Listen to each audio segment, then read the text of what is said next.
As our understanding of neurodiversity grows, it's becoming increasingly clear that there is no single correct way to think, learn, and communicate. More and more teachers and parents know that children with ADHD, for example, are not worse students. They just require a different approach. But are bosses keeping up with the research? My name is Tomasz Koper, and this is Connected on TaiwanPlus.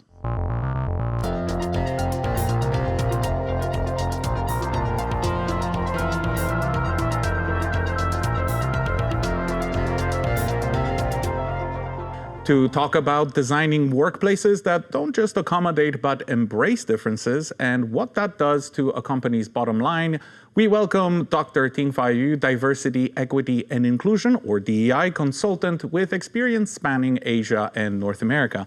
Ting-Fai, it's great to have you in the studio with us. Let me start with one of the definitions of one of the words that make up DEI, especially D, so diversity. And whenever I see or hear that discussed, especially in a corporate setting, it usually refers to race, gender, sexuality.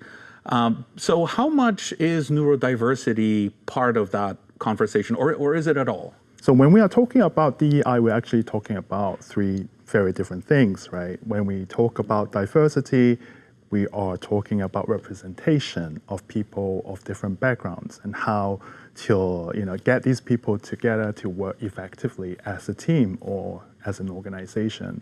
When we talk about equity, we are talking about creating equitable processes and systems so that everybody can thrive within organizational settings. And inclusion is all about belonging. So how to make people feel belong to a culture, how to enable an inclusive culture where everybody feels at ease of being themselves. So of course, when we talk about diversity, we often would think about categories like race and ethnicity, gender, or sexual orientation. But we hear very little about neurodiversity, partly because of neurological differences are often invisible. So it's not something that we can easily see. A lot of neurodivergent individuals, they don't disclose their neurological differences to their companies because of stereotypes and stigmas. So that's part of the reason. And the other part of the reason is partly to do with the popularization of the discourses, which came in relatively late compared to race and gender and sexual orientation that has a longer history that is tied to the civil rights movements in North America, for example.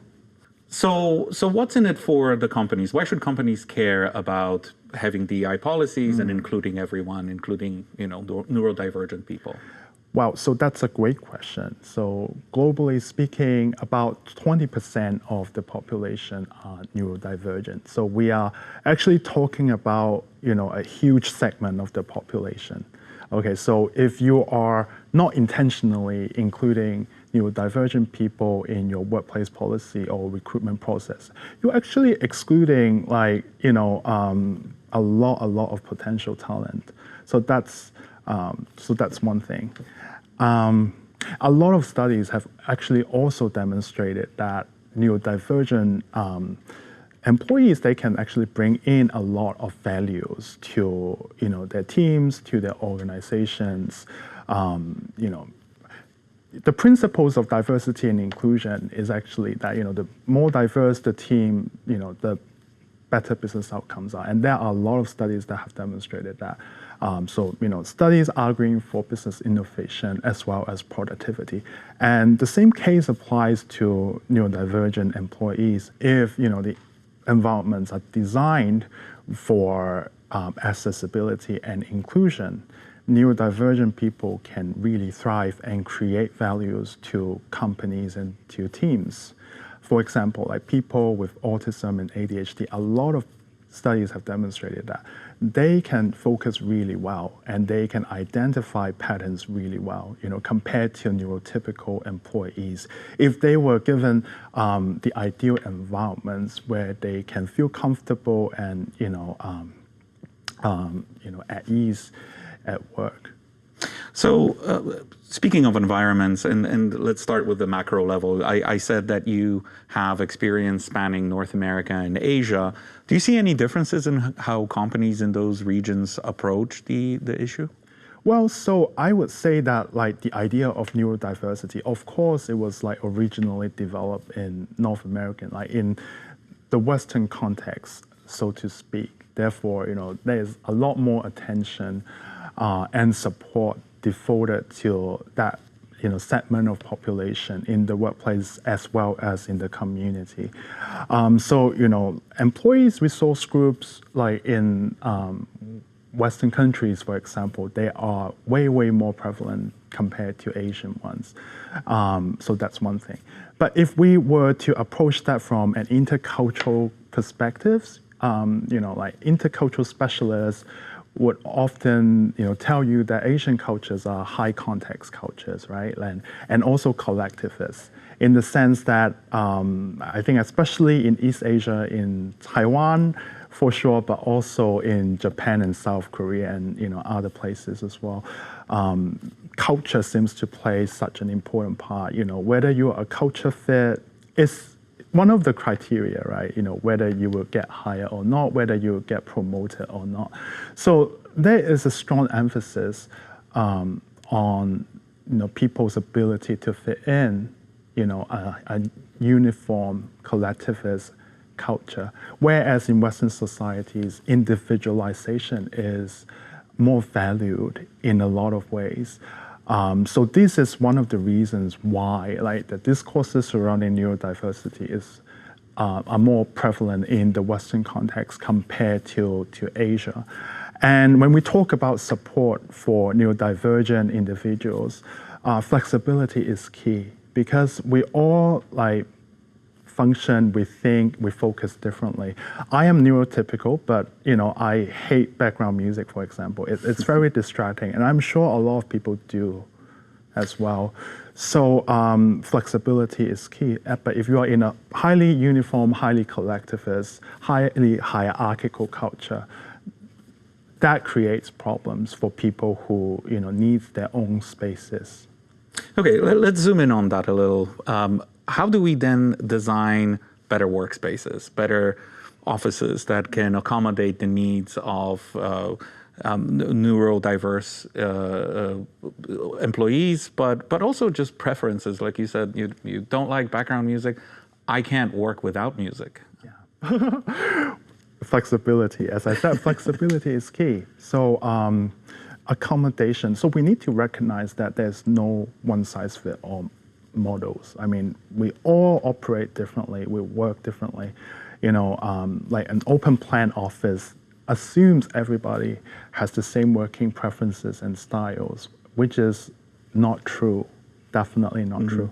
So what companies can do to accommodate neurodivergent employees or employees in general, there are a lot of ways, right? As I said, I don't like, noise, I don't like background music. So there are offices, a lot of offices, they have like individual office ports where employees can, go to these ports, they can work there or they can have meetings there. And they're not exclusive, to neurodivergent employees, even like neurotypical ones. If they need an individual one-on-one call with their manager, like, if they were working remotely, they could like utilize these facilities. Or, install sound absorbing carpets or walls so that, the environment would become less distracting. Also adjustable lighting. So, the ability to adjust, it's really the key. It's really individualization and flexibility are the key words. And I think you raise a very important question. So, having these efforts to accommodate and be inclusive to neurodivergent employees actually benefits everybody. So, so other than these facilities, like flexible working hours is a good example, I would say. For example, like people with ADHD, they can focus really, really well. They can really, really hyper focus. But it's really shifting from one thing to another that might create problems for some people. So allow, employees, to block out their times, on their calendar, to have a few hours of focus time, so having these blocks there, right? So, you don't schedule meetings, during these times so that, these employees can really focus. It's very important, and I appreciate that as well as a neurotypical person. I also like to, have some time by myself to really concentrate to do my work and not get distracted. And flexible working hours as well. So some people, they might, work better at night if they're really sensitive to light, right? Or if they are not comfortable working with a large group of people, they may prefer working from home. So, being flexible can actually do a lot of good for people who are neurodivergent, but also people who have family responsibilities. For example, like in East Asia, a lot of women, like in their 20s and 30s, they would leave work, because of child rearing responsibilities. And when they re-enter the workplace, like let's say in their late 30s, they're way, way behind their male counterparts. And if we have these flexible schedules and time policies in place, it can actually potentially benefit a lot of people, not only neurodivergent employees.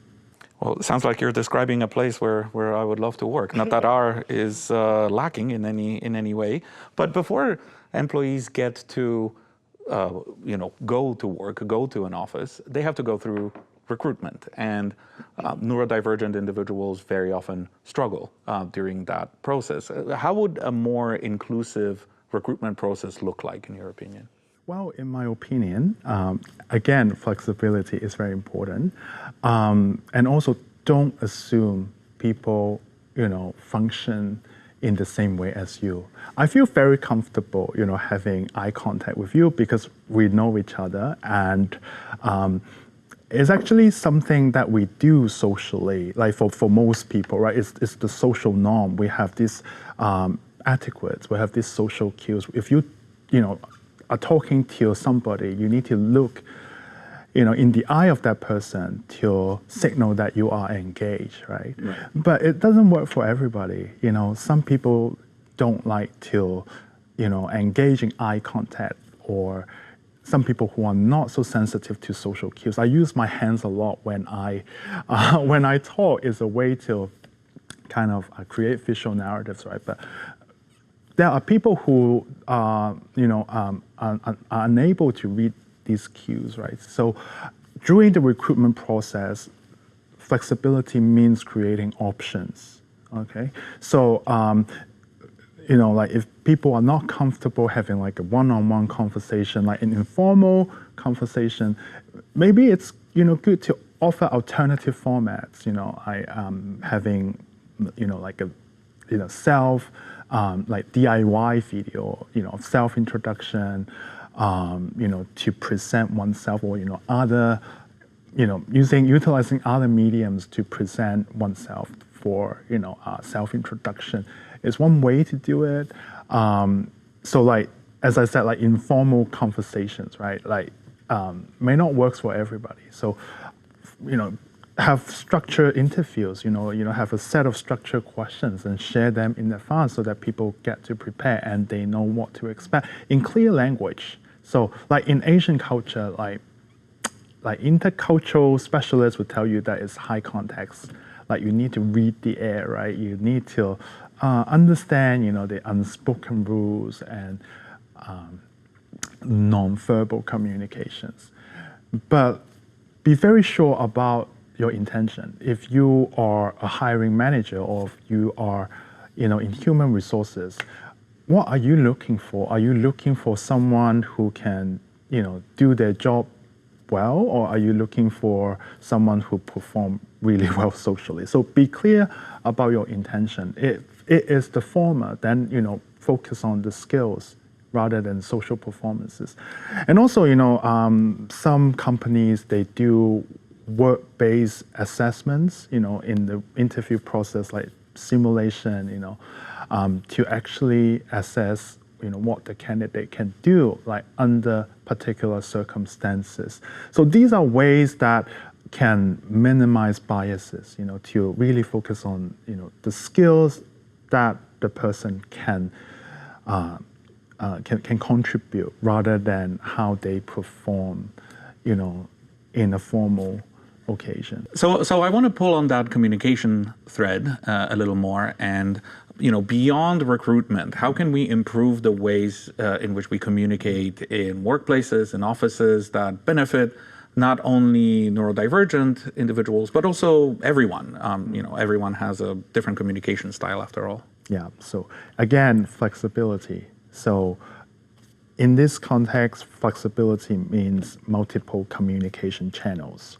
So some people just don't like to speak out, like verbally. Maybe they are shy, or maybe it's just not the things they like to do. Personally, I am a little bit shy, and I would prefer a written response, like from time to time. So, making these channels available and, encourage employees to communicate with you, like as a leader, right? Using different methods, I think this is really, really key. I think in the modern workplace, a good leader is a leader who understands the needs of their team members, understand their preferences and their styles, and being able to accept and embrace and encompass multiple ways of communication. I think that's important. In our previous conversation, you mentioned the concept of psychological safety. Can you explain what that is, and how does it relate to neurodiversity? So psychological safety is a condition, of team performance.